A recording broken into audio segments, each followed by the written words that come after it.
During the past year, we've told you stories about amazing people, events, and businesses within our community. Coming up are highlights of the best of WestShore Unlimited 2012.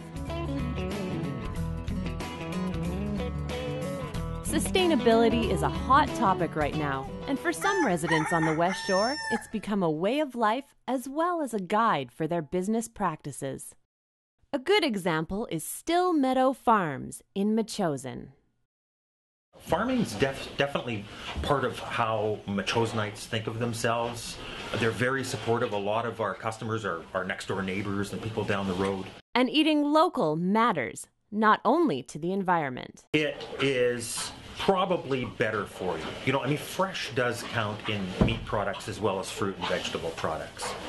So if you're just thinking of yourself, it's probably more nutritious. It's definitely more accountable. If you have, if you eat this food, you can look at the farmer in the eye and say, how was this raised? How do you raise your pork? And you can come to our farm or somebody else's farm and actually see it. So I think there's a level of accountability and trust there. There's so much growth, so many things born and sprouting on the farm. I think just being beside the creative process of nature is a great honor. That's why we really like it. It's not only farms on the West Shore that act sustainably, there are also people who take it to the next level.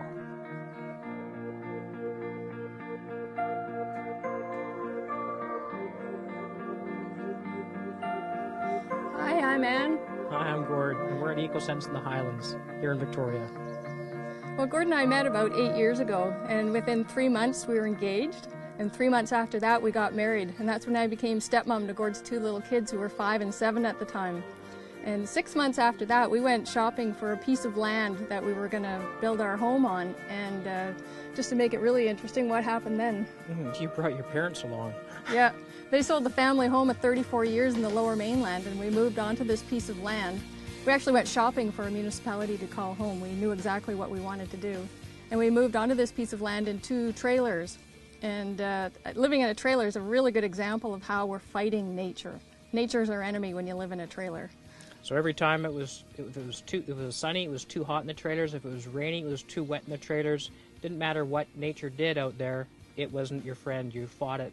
And the house, we wanted it to be completely opposite. Didn't matter what nature threw at us, we wanted it to function with nature. So if it was raining, we'd be happy. Windy, we'd be happy. Sunny, we'd be happy. And that's what we've done, and we've done that within our goals to do that within the building code, the BC Building Code. When we moved up here, this was just a pile of rock up here. We found a site that was previously impacted, and we created an ecosystem where one didn't exist. So our home is actually part of the gardens. You can't separate it. So we share energy and water and resources with the vegetable gardens. So we're not separate. And really, it's quite interesting because the gardens are actually made up of very similar materials as the house. They're just organized a bit differently. So with our gardens, we're able to irrigate the gardens with rainwater that we harvest from a living roof. So the living roof acts like a mini watershed to filter the water out and clean it up. And then we can use it to irrigate the gardens. We also use our gray water in the house, which is water that we've used once, like from the kitchen sink or bath water, laundry, and we use that to water our berry bushes, things like apple trees or berry bushes, plum trees, that sort of thing. Cob is a very ancient building practice. It's used throughout the world, and it's made of clay, sand, and straw. Where clay is the glue, sand is the strength. And the straw is like nature's rebar. It provides a tensile strength. And you mix it up, and while it's wet, you can hand build it. So unlike adobe, which you dry your bricks, this is just, it's wet, and you go up and your hand form it. There's a lot of benefits to using earth and architecture for the construction of your home. And we've done a year-long research study on the house with monitors within the walls and everything to actually study how the walls perform. And it's amazing how well the thermal performance is of the cob. A lot of it is some of the high-tech stuff we've done, but the majority of our living greener and having the smaller footprint is our lifestyle choices, and anybody can do that within their own home. It's how we live within our home that makes it green. The house is only so green, it's how you live within it that really makes it green.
fantastico!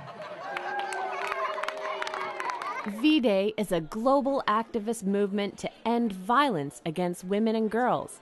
And for the first time on the West Shore, our community joined the movement by performing the Vagina Monologues. I bet you're worried. We were worried. We were worried about vaginas. One of the requirements of the Vagina Monologues, Eve Ensler, asks that 90% of the proceeds go to a local charity or nonprofit that is supporting women that are coming from violent situations. Statistically, 1 in 3 women are going to be affected by violence in their lifetimes, but nobody ever talks about it for the most part. So there's virtually every other disease or ailment has a fundraiser, has a walk, has some voice out in the community. And for people who've been affected by violence, there is no voice, there is very little discussion around it, and yet it's incredibly prevalent. At first, women were reluctant to talk. They were a little shy. But once they got going, you couldn't The stop V in them. V-Day stands for Victory, Valentine, and Vagina. And participants of the movement, both locally and globally, hope these performances will promote open conversations about what is sometimes a sensitive issue. I hope that people walk around with a higher sense of awareness and also more likely to have these conversations with other people about sexuality, about differences in gender and how we are socializing our young men and our young women, and just encouraging people to have those discussions and have those tough, sometimes tough conversations.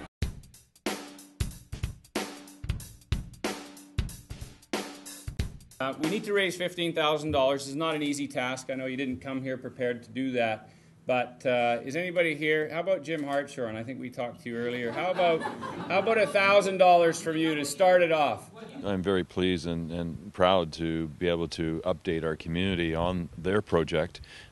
This was a Mayor Young and Council initiative immediately following the devastating earthquake in Haiti to find a project. And in fact, in cooperation with the Royal Canadian Mounted Police, we found an orphanage in Port-au-Prince, Haiti, that had been devastated, totally destroyed, and we took it upon ourselves as a community to reach out and to help the children and the 2 sisters of this orphanage rebuild their orphanage. 1,000, thank you. 7,500. 500 from Gary, that's 8,000. So that's 9, Paul? 1,000. What's that now? I think we're at 6 again. So Bear Mountain? Gary, 1,000, thank you very much. 14. 1,000 from Lamona. Oh, hold on, we need extra money for like school supplies and things like that. West Hills for 1,000. 21. Wow, that's a little more than I thought today. Excellent. Thank you very much. Obviously, and I know, thank you very much. Sure.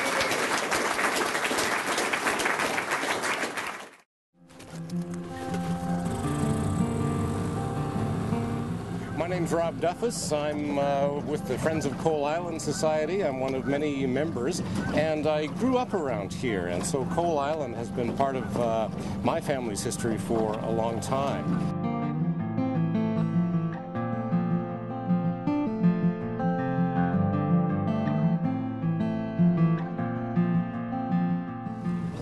Well, over the last few years, the neighbors have gotten together and pulled up broom and cleaned up piles of debris and cleared some of the old paths. And it's really made a difference to the presentation of the island and the visibility. One of the functions of the Friends of Coal Island is kind of a neighborhood watch, and now there are a lot of eyes and a lot of binoculars on the island, and when people see something amiss, they're pretty quick to call fire, police, or bylaw officer, or whatever is required. Hi, I'm John Rogers. I'm a councillor with the town of View Royal. I'm the council liaison for the Friends of Coal Island. They were formed in about 2005 as a result of a rash of vandalism and so forth on the island, and they realized that the buildings needed protection from the neighborhood as well as from the provincial and federal authorities.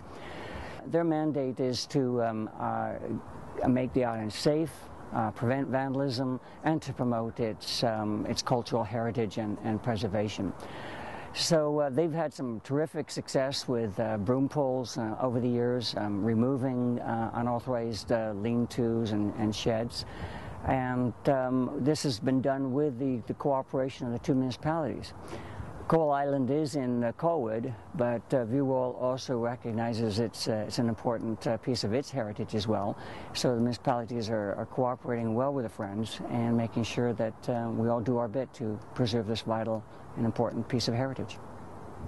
Yeah, people might be surprised to learn that there are naval buildings on Coal Island tucked right up in the north end of Esquimalt Harbour. Why are they so far from the dockyard? What's their function there? The reason they were placed so far away from the dockyard is because they were designed to contain the gunpowder that was on board the ships when they arrived at the dockyard. If a ship accidentally blew up and its magazine was full of gunpowder, it would destroy the whole infrastructure that kept the Royal Navy at the time afloat. So as soon as the ship arrived, its gunpowder stores would be taken off, put in a small boat and taken up to Coal Island where they'd be housed. We've just finished a $150,000 conservation project on the island. We've been addressing some of those progressive collapse emergency maintenance issues, and we now feel that the buildings are in a decent state where we can present them to people and invite people to come and look at them. And how does this site form part of a vibrant, livable community? What role is it going to take? So we're going to be asking the community those questions in the coming months. Well, our hopes are that we're going to be able to have a dock so that people can kayak or canoe out to the island. And I think we have also hopes to actually put a dock on the island itself. We've been doing a project on the island. We discovered that the guardhouse, built in 1858, is probably the oldest colonial masonry building in the province. So it's a wonderful touchstone to the early history of the colonial province. There's a wonderful sense of isolation here, even though you're so close to civilization. And now with the cleanup, there's a nice meadow here where you can have a picnic and take in the old historic buildings, some of the oldest buildings in Victoria, and just gaze all around you at the water and the boats and nature. It's wonderful. I went to elementary school in Souk, actually. I was at Cecinos Elementary School, and I grew up with a disability. I got arthritis when I was 3 years old, and my arthritis was very flared up. It was very active, and because of the fact that my healthcare team was very concerned about me getting injured, my arthritis getting flared up, they didn't want me going outside at recess. They didn't want me going outside at lunchtime. I couldn't play sports teams. They told me not to go into PE class. It was very isolating for me as a child because a lot of the kids didn't get a chance to really know me because I was not able to actually play and integrate. And so grade 3 came along and I had a fantastic teacher, and he basically challenged me one day and said, "I'd like you to set a goal." And I said very instinctively and rather impulsively, "I want to go to the adventure playground. I want to climb the rope." And instead of saying, "No, that's totally impossible," over a period of a number of months, he actually worked with me, coached me, supported me. And one day, in front of my classmates and my other peers, cheering me on, with his support, I walked across the adventure playground tightrope. Hi, I'm Russ Lazarick, and I'm the president of the Colwood Rotary Club. The Colwood Rotary Club's been going for over 30 years now, and is an integral part of our community. 3 or 4 years ago, one of our members came up with an idea to do an inclusive playground that would allow children with all ranges of abilities to come and play together. The park that we're working on is something I'm quite excited about because it's something that we have the ability to not only have children play on a playground, but we're able to build an integrated playground so that all children have the ability to facilitate and play with each other, which is something that we're going to be really excited about. And it's something that we're really proud from a community standpoint because it's something that the Rotary Club has decided to do, and it's something that's adding to all our community. After that day, which was incredibly significant to me in my life, the kids began to not fear me. The kids began to understand me. They started asking questions about me and my disability. They started asking me to buddy with them in projects in class. They started asking me to play with them after class. They started to inviting me to things that were happening in the school. They actually began to understand me, they began to accept me, and they began to include me. And suddenly I was part of the school community and much larger community, and it changed my life.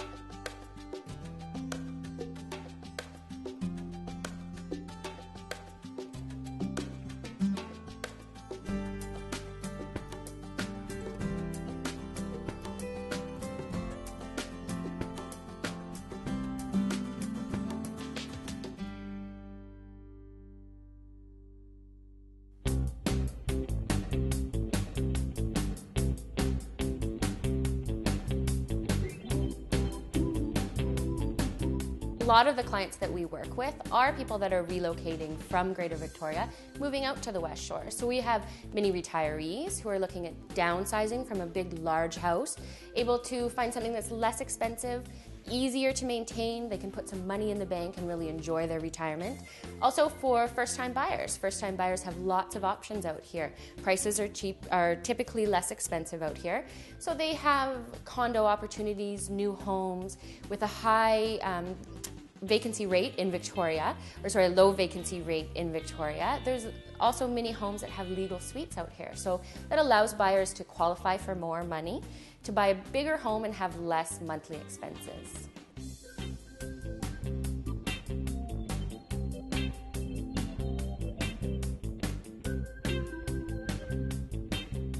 I would first start by asking you how much money you're making, because we'd want to figure out which marginal tax bracket you're in.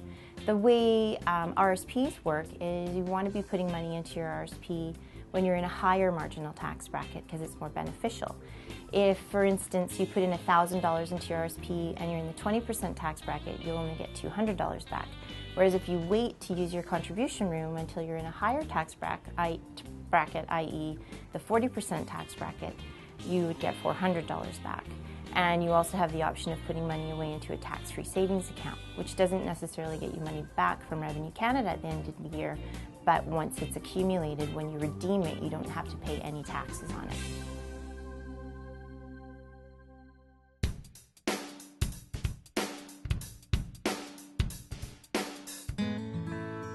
There is a fabric store on Goldstream Avenue that has been around for generations. The Cloth Castle has been run by current owner Sylvia Ratcliffe since 1969 and is still very much a family business. This is my oldest daughter that was only just a little tiny girl when I used to bring her over here to the way down by the fish and chip store. That's where we were at. Yeah. So thank you, Bonnie. Bonnie still helps out now and sends her children here to take sewing, and Bonnie teaches the beginners children's class. Although the Cloth Castle has been around for many years, it's still on top of the latest technologies. Well, the nice thing about this embroidery machine, you can get software that allows you to enhance it. You can do things like take pictures of people and digitize it and convert it into stitches and stitch it out. So a lot of people take old family heirlooms or pictures of their dogs and they stitch it out and then sew it into a quilt, and it makes it a really personal, unique experience. Lately, many people are beginning to rediscover the art of quilting. Well, quilting started in the early days when women wanted to get together and they took apart coats and old fabrics that they had in the house and they got together, and it was like women got together and worked on quilts together. Now it's become so big, it's an art, really, it's an art. If you watch it, if you look at the quilt, some people now are doing embroidery work on it, which they never did. Then everything was done by hand. Now it's done by machine, a lot of it. The Cloth Castle is now the hub of the West Shore quilting community, including teaching all ages and abilities.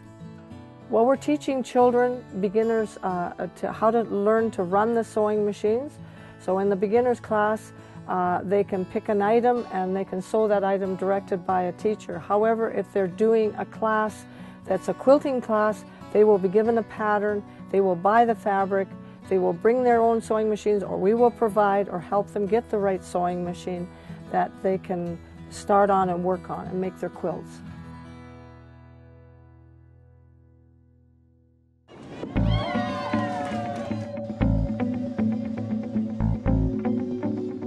Victoria bowling alleys had all disappeared by 2006 due to high urban land prices, and locals were traveling as far as Duncan and Nanaimo to play their favorite sport. Langford Lanes has filled that niche.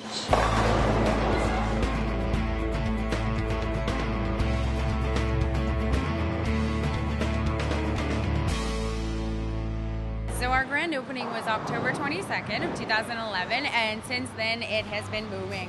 In the past few years, this area has undergone a major transformation. It's now home to West Hills and its state-of-the-art ice rink, City Centre Park, the new home of Rugby Canada, and an array of other family and recreational activities. It's just the atmosphere and the fun, and obviously the Cosmic Bowling. We do Cosmic Bowling, which is a huge success. So people come out, and it's every Friday and Saturday night, and it starts at 7 o'clock and it goes until 1 a.m.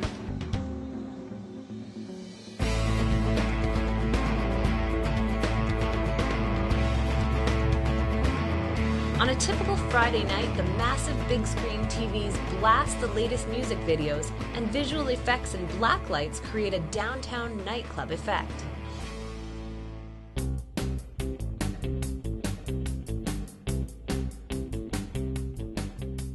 I think right now is a great time to buy. There's lots of opportunity out there. There's great inventory on the market as well. Interest rates are historically low, so great opportunity to get into the door. There's some great incentives for first-time home buyers as well. They can access their RSPs to use as a down payment.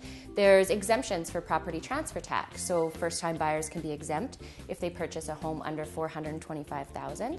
There's also, the government has a $10,000 new home first-time buyer cash bonus currently available. So that's any first-time home buyer who's buying a newly constructed home or condo would receive this $10,000 bonus. So it's a great time to buy.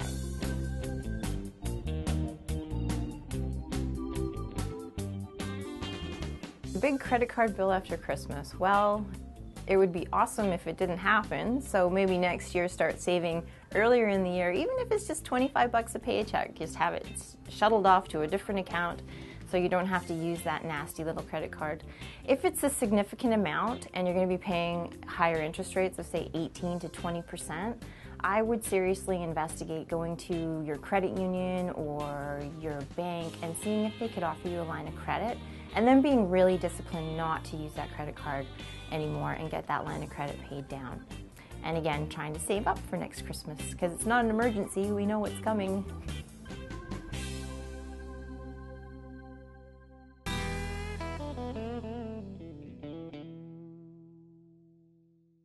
The West Shore is host to a vibrant and thriving community of talented artisans working from their homes and studios. From blacksmithing to fabric art to pottery, artisans of all crafts live just around the corner. There is no such thing as a typical day in a blacksmith shop. It really depends on what client has approached me and what project I'm working on, and it can be anything from a gate to repairing a piece of agricultural equipment. Everything in between. There's no typical in a blacksmith shop. I've been working with forged metal now for going on 13 years. I understand the material, I understand the potential of what I can get with it. I'll take a project through from concept to installation, see the whole thing through myself. You know, the world looks kind of ugly out there sometimes, so our focus has been on beauty. And it keeps us in a sense of wonder with the natural world and how beautiful this planet is. That's one thing about Macho's and the West Shore too, is they really support kind of cottage industry. The artistic talent that's out here, it's just amazing. My ideas come to me mostly when I'm in the studio. They'll come when I'm actually working, and the work will inspire other things. I feel supported and comforted in some way by the surroundings. in a way that doesn't happen to me when I'm in a very busy, noisy, or ugly place. The most recent work that I've been doing is the glazed paintings, which are very rare and unusual. I'm one of the only people that actually do that around the world.